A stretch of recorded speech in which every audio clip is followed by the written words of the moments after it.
Hello everyone, అందరికీ నమస్కారం. Welcome to today's session. ఇవాళ మనం చూడబోయేది 2.4. ఈ రెండర్ పెస్ట్, ఈ క్యాటిల్ ప్లేగ్ అనేటువంటి డిసీజ్ నుంచి దాని యొక్క ప్రభావాలని గురించి మనం ప్రీవియస్ సెషన్లో నేర్చుకున్నాం. సో ఫర్దర్గా ఏ విధమైనటువంటి పరిణామాలు చోటు చేసుకున్నాయి అనేటువంటిది మనం చూస్తే, ఇండెంటెడ్ లేబర్ మైగ్రేషన్. ఏమిటి indented labour migration?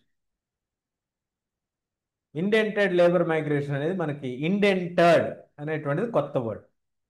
A bonded labourer under a contract to work for an employer for a specific period of time, amount of time to pay off his passage to a new country or home.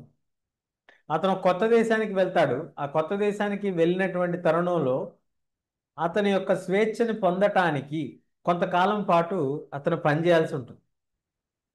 ఎలాగంటే మనకి from India two sides illustrates the two sided nature of 19th century world. ఇప్పుడు చాలా మంది migration వాళ్ళు India నుంచి వెళ్ళి మనకి Caribbean ఐలాండ్స్లో settle అయిపోయారు. మీరు వెస్ట్ ఇండీస్ టీమ్ కనుక చూస్తే అందులో చాలా పేర్లు మన ఇండియన్ పేర్లు లానే ఉంటాయి దాదాపుగా.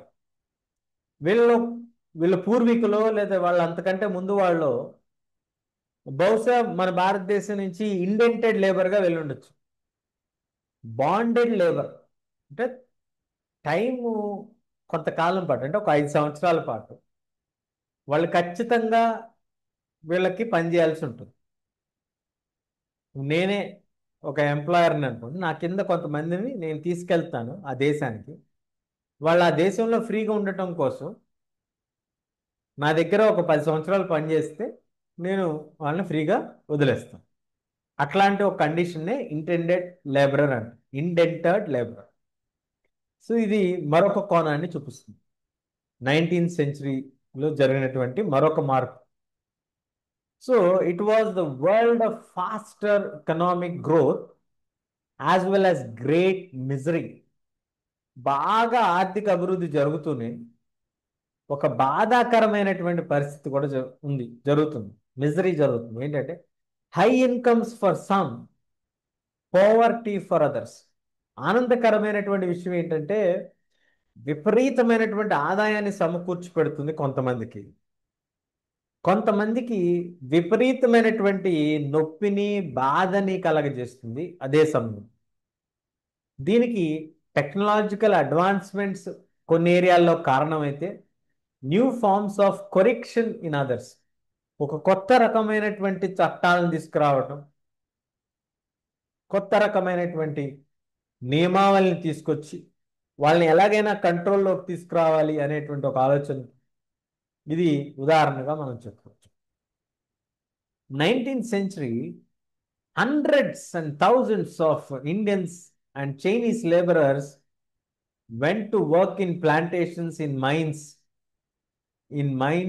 and in roads and railway construction projects around the world. భారతదేశం నుంచి, చైనా నుంచి కొన్ని వేల లక్షల మంది, హండ్రెడ్స్ ఆఫ్ థౌజండ్స్, లక్షల మంది వెళ్ళారు. ఎక్కడికి వెళ్ళారండి?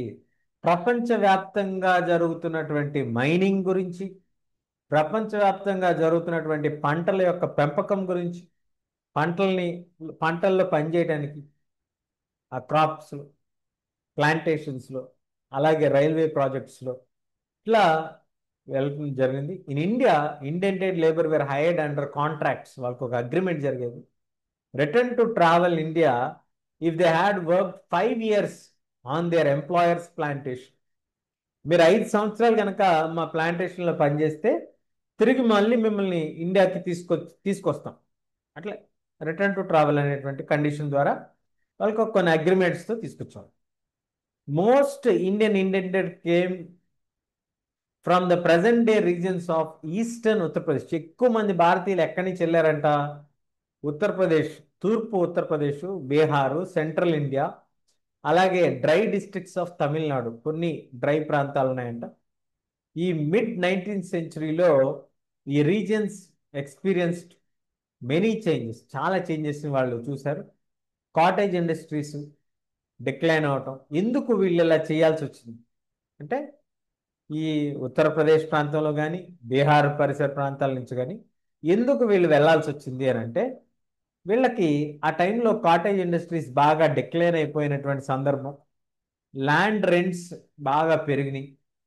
అట్లాగే మైన్స్ కోసం, ప్లాంటేషన్స్ కోసం ల్యాండ్స్ని క్లియర్ చేయటం, ఇవన్నీ వాళ్ళని పేదరికంలోకి నెట్టేశాయి. వాళ్ళు రెంట్స్ పే చేయలేనటువంటి సందర్భం. వాళ్ళు ఖచ్చితంగా అప్పు చెల్లించడానికి ఏదో ఒక రకంగా వీళ్ళ యొక్క అగ్రిమెంట్లోకి రావాల్సినటువంటి ఒక కండిషన్లోకి వాళ్ళు వచ్చేసారు. సో తప్పనిసరి పరిస్థితిలో వాళ్ళు వెళ్ళాల్సినటువంటి పరిస్థితి. అందుకు వీళ్ళందరూ వెళ్ళారు అంతే తప్ప ఎవరు కూడా కావాలని లేదా డబ్బు సంపాదించాలనో వెళ్ళినటువంటి పరిస్థితి మనకి ఎక్కడా కూడా కనిపించదు. So Indian indented labourer in cocoa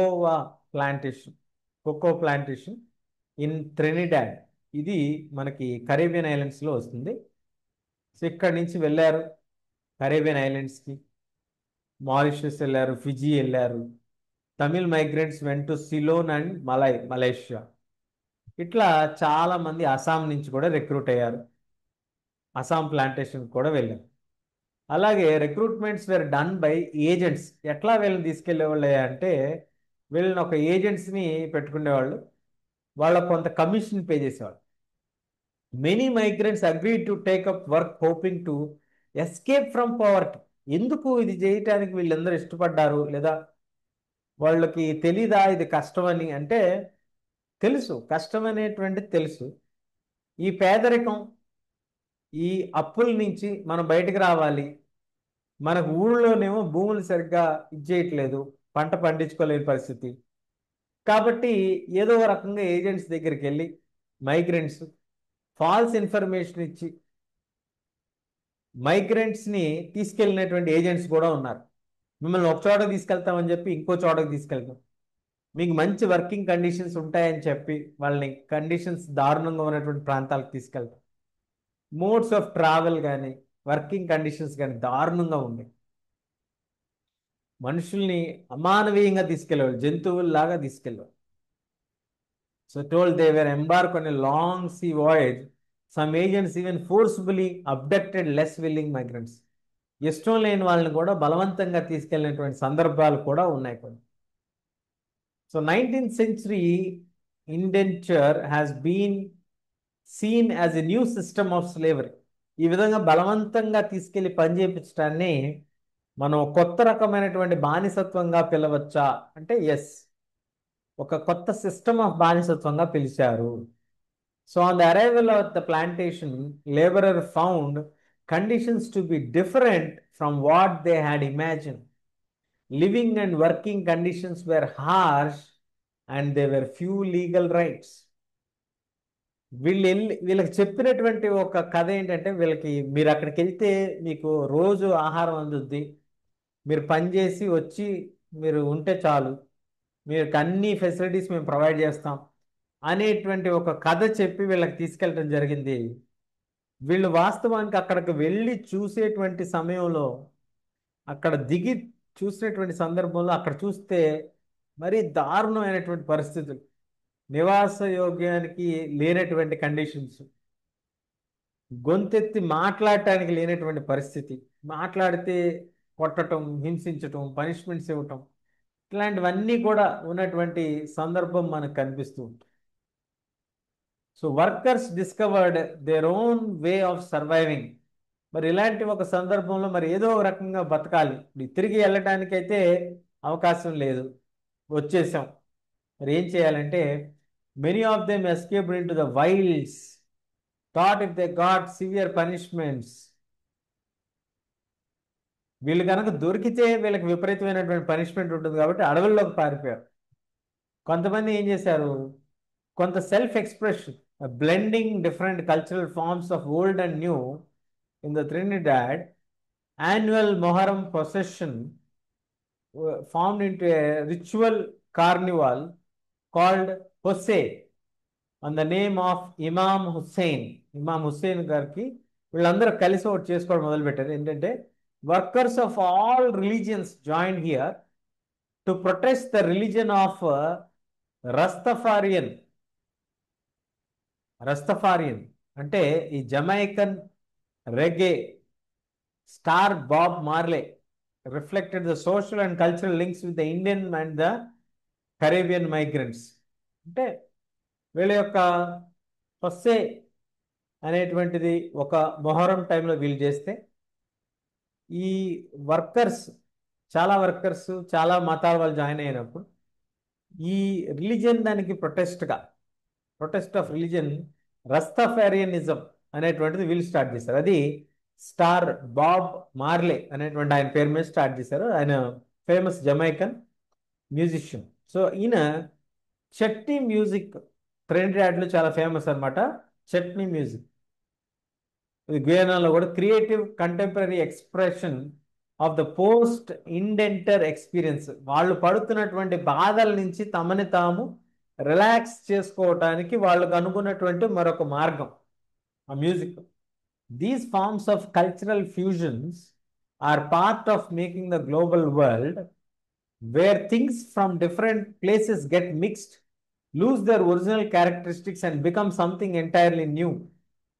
ఇలా కొత్తగా అంటే ఉన్నటువంటి దాంట్లో నుంచి కొత్త దాన్ని కనుగొనటం, అది ఈ ప్రపంచీకరణ గ్లోబల్ వరల్డ్లో భాగంగా ఏర్పడినటువంటిదే ఈ చట్నీ మ్యూజిక్ అనేది కూడా ఒకటి. మోస్ట్ ఇండెంటెడ్ లేబరర్స్ లేదా workers stayed after their contracts ended return stayed on. కొంతమంది అక్కడే ఉండిపోయారు, కొంతమంది return to their new homes after a short spell in India. కొంత ఉండి భారతదేశానికి వచ్చి చూసుకొని మళ్ళీ తిరిగి వెనక్కి వెళ్ళిపోయినటువంటి వాళ్ళు కూడా ఉన్నారు. There are a large community of people of Indian descent in the countries. Have you heard of Nobel Prize winning writer V.S. Naipaul? Some of you exploit the West Indian cricket players. చెప్పాను కదా, west Indian cricket players మనం చూస్తే వాళ్ళు చాలా మంది Indian నేమ్సే ఉంటాయి. శివరాణి, చంద్రపాల్, రామ్ నరేష్, సర్వాన్. ఈ names మనకి ఇండియన్ నేమ్స్ ఎలా వచ్చినాయి అంటే వీళ్ళు పూర్వీకులు మన భారతదేశం నుంచి వెళ్ళి అక్కడ సెటిల్ అయిపోయినటువంటి వాళ్ళు. సో ఇలా మనకి 1900s India's Nationalist leaders began opposing the system of indented labour and called it as an abusive and cruel system. So ఫైనల్గా 1921 మనకి ఇది అబాలిష్ అయిపోయింది. So descendants of the Indian indented labor, often thought as coolies, remained as an uneasy minority in the Caribbean islands. Some of the Naipaul's early novels captured this sense of loss and alienation.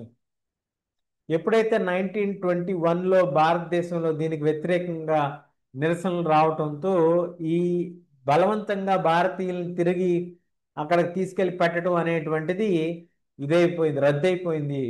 దాంతో వీళ్ళందరూ కూడా అక్కడే ఉన్నప్పటికీ వీళ్ళ యొక్క ఐడెంటిటీని కనుక మనం గమనించినట్లయితే వీళ్ళ సొంత ఐడెంటిటీ వీళ్ళకి ఉన్నప్పటికీ వీళ్ళని లోకల్గా వాళ్ళని గుర్తించడం అనేది జరగలేదు. లోకల్గా వీళ్ళు మనవాళ్లే అనేటువంటి ఒక ఆలోచన ఎక్కడా కూడా వాళ్ళకి లేదు. ఏలినేటెడ్, వీళ్ళు మమ్మల్ని వెలేసినట్టుగా ఉంది పరిస్థితి, మమ్మల్ని ఎక్కడా కూడా సొంత ప్రజలుగా చూడట్లేదు, మేము కొన్ని దశాబ్దాల నుంచి ఇక్కడే ఉన్నా, ఇక్కడే పనిచేస్తున్నా, మమ్మల్ని ఎవరు కూడా పట్టించుకోవట్లేదు అనేటువంటిది మనం చూస్తున్నాం. అంటే ఇండెంటెడ్ లేబర్ అనేటువంటిది ఒక 5 సంవత్సరాల కాలం పాటు పనిచేసి తిరిగి భారతదేశానికి వస్తారు అనేటువంటి ఒక ఆశతో, చాలా కన్వీనియంట్ ఫెసిలిటీస్ లేదా బెటర్ ఫెసిలిటీస్ ఉంటాయి అనేటువంటి ఒక ఆలోచనతో వాళ్ళని ఇక్కడి నుంచి వేరే ప్రాంతాలకి పని నిమిత్తం తీసుకెళ్ళినటువంటి సందర్భంలో నుంచి ఏర్పడినటువంటి వ్యవస్థ.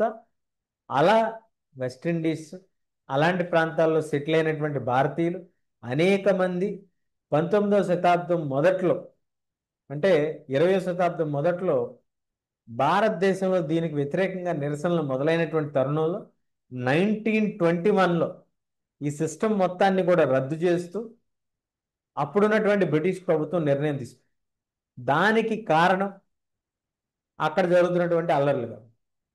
సరే, ఈ నిర్ణయం తీసుకొని దీన్ని రద్దు చేసినటువంటి నేపథ్యంలో తిరిగి వీళ్ళు భారతదేశానికి వెళ్ళాలి అనేటువంటి ఆలోచనలో కొంతమంది వెళ్ళి వచ్చినా, కొంతమంది అక్కడే ఉన్నా, ఈ వెస్టిండీస్లో నైపాల్ నోబెల్ ప్రైజ్ గెలుచుకున్నటువంటి రచయిత తన యొక్క ఎర్లీ నోవెల్స్లో ఏ విధంగా భారతీయులు లెఫ్ట్ అవుట్గా ఉండిపోయారు, ఏలినేటెడ్గా ఉండిపోయారు, ఎవరు కూడా మమ్మల్ని ఇంటిగ్రేట్ చేసుకోవట్లేదు, కలుపుకోవట్లేదు వాళ్ళ కల్చర్లో అనేటువంటి కథలని, ఆయన యొక్క అనుభవాల్ని, అక్కడ ఉన్నటువంటి ప్రజల యొక్క అనుభవాలని కూడా ఆయన యొక్క రచనల్లో మనకి తెలుస్తూ ఉంటుంది. ఇప్పటికి కూడా మనకి వెస్టిండీస్ క్రికెట్ టీంలో ఆడేటువంటి అనేక మంది ప్లేయర్ల పేర్లు చూసినప్పుడు భారతీయుల యొక్క పేర్లు మనకు అందులో కొట్టొచ్చినట్టు కనపడుతూ ఉంటాయి. ఇది ఇవాల్టి session. Hope you all liked it. Please consider subscription. మన తెలుగు పిల్లలకు ఉపయోగపడాలి అనేటువంటి ఒక ఆలోచనతో ఇది చేయటం జరుగుతుంది. కాబట్టి మీ తెలుగు వాళ్ళ సపోర్ట్ మన అందరికీ కావాలి. Thank you very much. Will see you all soon. Thank you.